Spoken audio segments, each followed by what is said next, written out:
Hi, I'm James McGuire, and on today's eSpeaks, we're talking about data management in a multi-cloud world.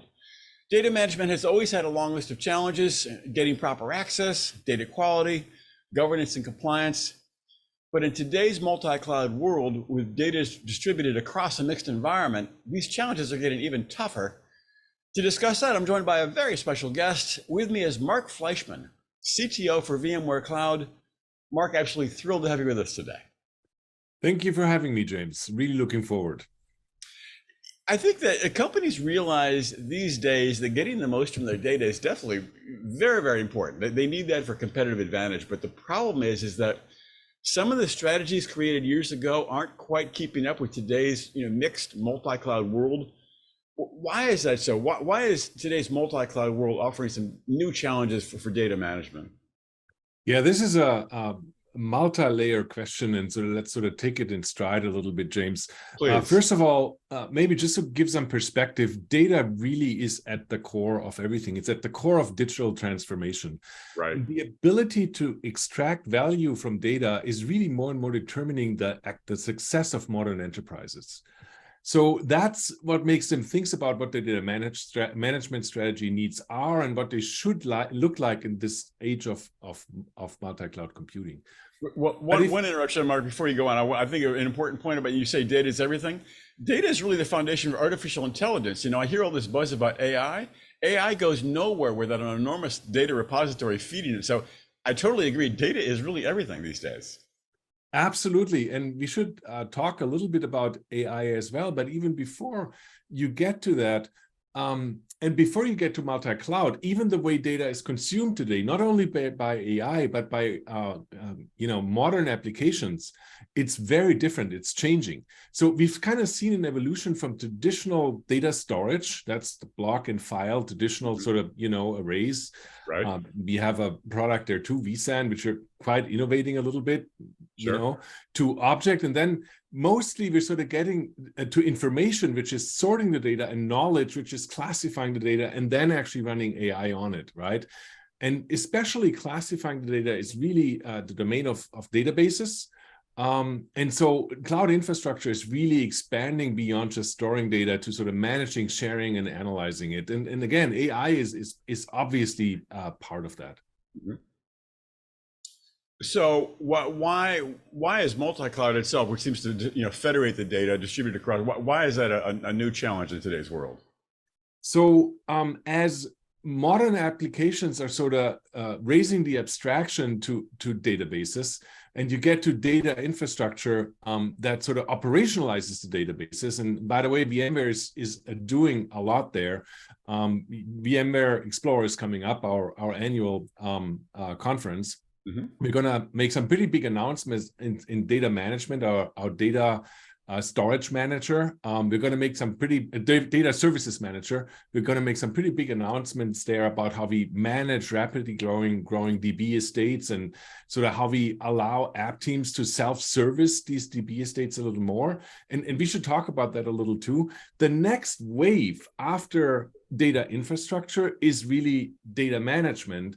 And what that means is you now take these databases, these data estates, and you start connecting and integrating them across the cloud as silos. They post silos by themselves. Mm-hmm. And as you integrate and connect this data, you really take it from information and knowledge to actionable insights. And this mm-hmm. is why this is such a big deal and such a kind of paradigm shift there. Right.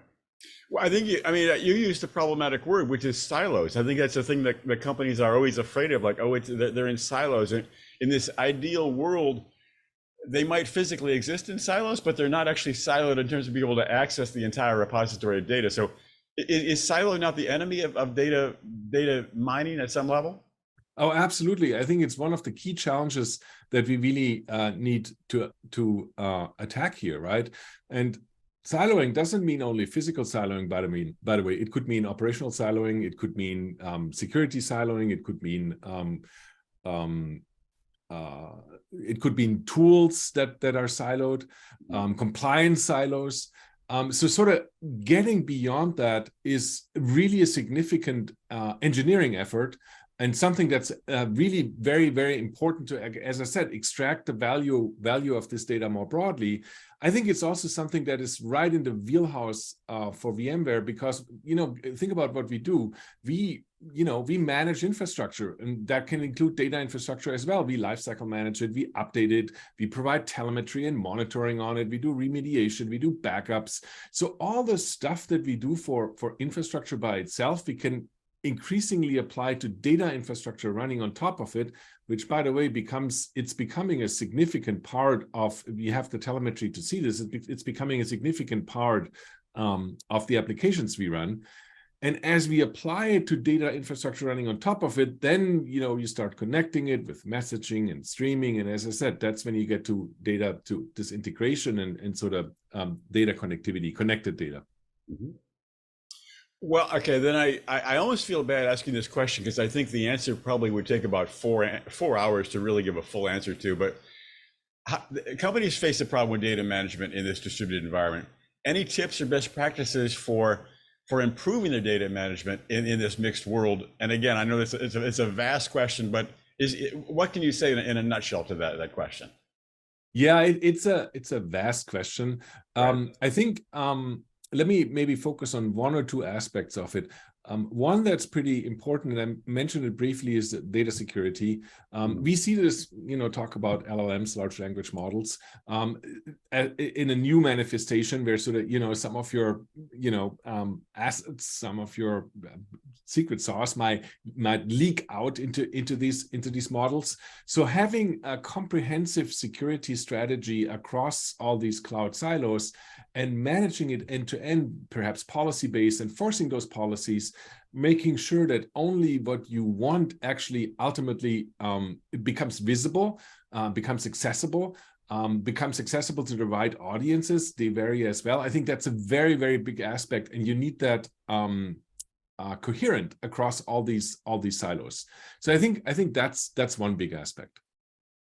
Well, data security, sometimes I hear a lot about there's a conflict going on there, where the data security is on one side, data governance and data security. On the other side is getting fast and easy access to all throughout the organization. Maybe there's a middle manager that needs fast access. So, and of course, people need to access the data faster and faster than ever before. So data security versus data access, do you see that conflict going on? Yeah, absolutely. And honestly, that's a topic I personally like a lot, because what that gets you to is orchestrating ideally policy-based, coherent policy across all those pools.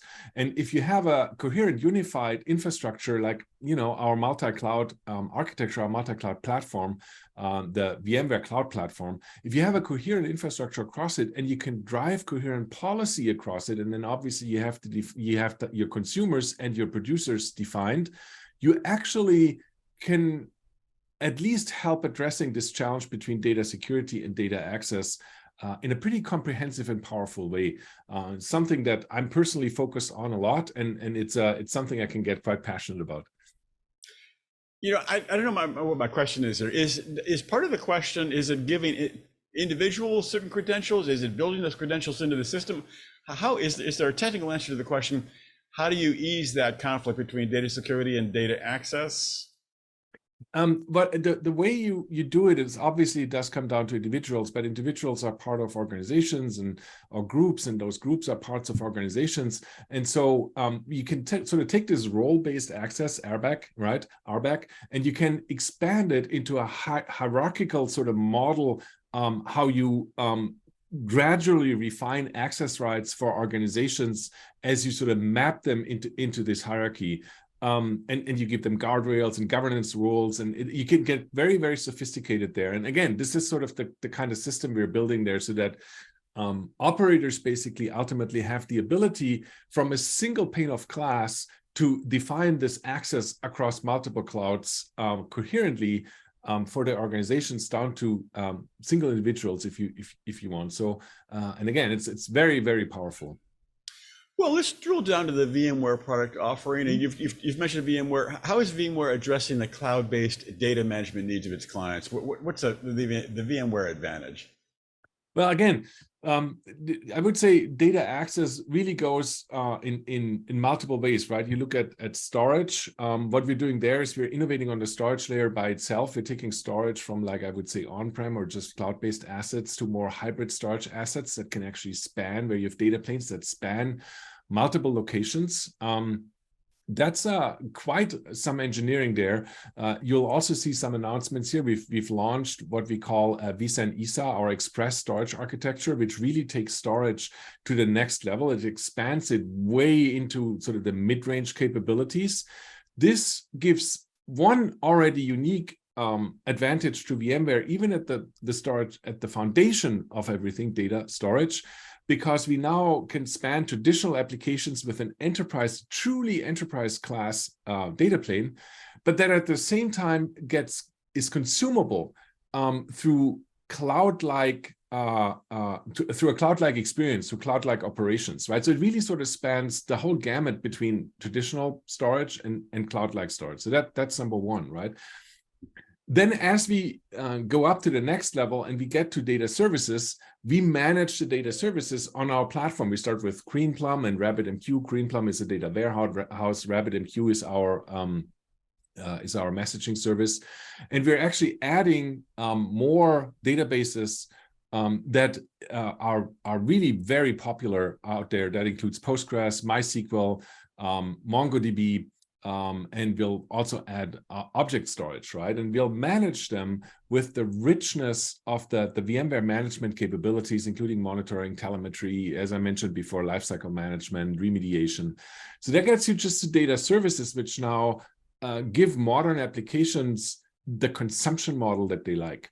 And the last step then is data management itself, where you then start integrating these data sources. And that really gets us into message queues, into queuing, into streaming capabilities that we can put on this platform as well, across spanning these cloud silos. Mm-hmm. Interesting. You know, thinking about accessing data in various different environments, I think about the fact that I've covered IT since even before the world of cloud, believe it or not. I remember those VMware in the pre-cloud days, and there was the kind of the excitement of the fact that what VMware was doing, which is it was abstracting the hardware from the software. Yes. And that was at the time so revolutionary and really changed everything. I guess I think about managing data these days in this world of mixed environments. Maybe the point is to abstract the various environments so that the user or the administrator has one panel that the data could reside in any different number of places, but it's abstracted. Does that make any sense? James, I love that analogy, and if I may, I use that at VMware myself. So I keep talking about, I would say maybe the first act of VMware was sort of, maybe call it vertical virtualization, where you take a machine and you obviously sort of fragment it, and sort of basically within still these hardware, the confinements of these hardware boundaries, you sort of you virtualized the machine for the workloads. But right now with cloud, this whole thing sort of flipped, and we're now talking about horizontal, what I would call horizontal virtualization. It's aggregation and then sort of pooling of these resources and farming them back out. And you're right, it's another, I completely agree, it's another form of virtualization. That's really the bottom line. It's obviously a lot more management and specifically orchestration intense, because now you need to sort of orchestrate these pretty massive scaled pools and sort of deliver them judiciously, at scale to your much larger user base as well. But yeah, I very much agree. It's another form of virtualization. Interesting. I have never thought of it that way. There was the classic original, like early 2000s VMware virtualization. You might think of it as vertical virtualization because there's a server then that sits right on top of that server immediately. But you're using the phrase horizontal virtualization to refer to virtualizing a really mixed, even geographic across the cloud world. Yes. Again, that's how I refer to at VMware, and that's sort of how, to me, why this is such a so much in the wheelhouse of what VMware does, because we do virtualization. We are the virtualization company, right? And yeah, we started vertical, and the world evolved, and compute proliferates everywhere. It becomes more accessible. Just as you said before, we all started earlier. At some point, this was called a utility. I think we now have the compute utility. It's called the cloud. It used to be utility in the 90s, right? But that's again all about aggregation and orchestration, and ultimately that's another form of virtualization and managing those virtualized resources. Well, all right, on those lofty thoughts, let's look to the future, sort of a utopian vision. If we think about data management and multi-cloud a few years out, maybe 2 to 3 years out, or further, depending on how brave you want to be, what do you see when you see the future of data management and a mixed environment? But I really do see it sort of expanding into, here we go again, ML ops, data ops, data meshes, and data data grids, right? I see it in a way. There's some hard challenges, by the way, right? Because the more heterogeneous your data sources that you need to read from, and your data destinations that you need to write from become, the more sophisticated the software you need to put on top of it becomes, right? So just to give you a few examples, reading data has challenges like handling multiple query dialects and protocols, maintaining data catalogs across these DB schemas, keeping up with the evolving DB schemas. They're basically sort of, they're obsolete almost when they're created. Managing resource contention across those silos, a very hard problem because they're so heterogeneous. Assuring data recency, assuring data compliance, data quality, it goes on and on, okay? Writing data also has a number of challenges, like solving transaction management and sort of business logic transformation. So these are very tough problems that we are working hard to address at the next level. And this is really forward looking, so I can't go too much into it, James, where you think like, well, maybe there's ways to think about abstractions that can sort of span these data pools and sort of hide the complexity underneath. You can think almost again as the next level virtualization. What's a data model that can sort of span all this and sort of abstract all it and make it very broadly and very uniformly accessible? And I think that would be very powerful. Well, data mesh, of course, it seems like it's a very trendy term that's on the way up. And of course, data mesh is not exactly a technology. It's an architecture for data infrastructure. It never occurred to me, as you mentioned, that the software needs to be more advanced to handle that data mesh world. That's an interesting thought. I guess the other part is, it seems like we're going to ask more of artificial intelligence in terms of AI is going to be doing more and more of the work of handling the distributed data. Any thoughts on that? Yeah. Look, it sort of fits into, I would say, our longer term vision is to make VMware the de facto multi-cloud data management leader, or maybe even set standards there with a data management platform that helps consumers locate, access, utilize DBs data across data warehouses and data lakes and various data sources, right? And so then now we get to AI/ML, which, as you pointed out at the beginning of our conversation, at its foundation is a data management or a data problem, right? The more data you have to feed your AI/ML models, ML models specifically, or LLM models for that reason, right. For that matter, the smarter they become. And so you get back to like, how can you best aggregate all this data from these various pools, and sort of curate it and prep it. I mean, that's a lot of the work for these models, to sort of have the data in a form that lends itself very, very well for the training part of it. High quality data for training those models.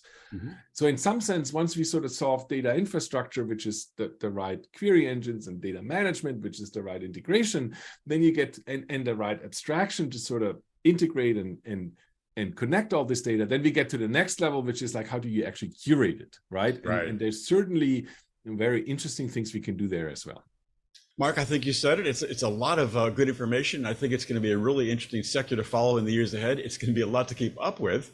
Thank you so much for sharing your expertise today, and I hope you come back and talk with us again sometime. Thank you very much, James, for having me. And what a wonderful conversation. Thank you.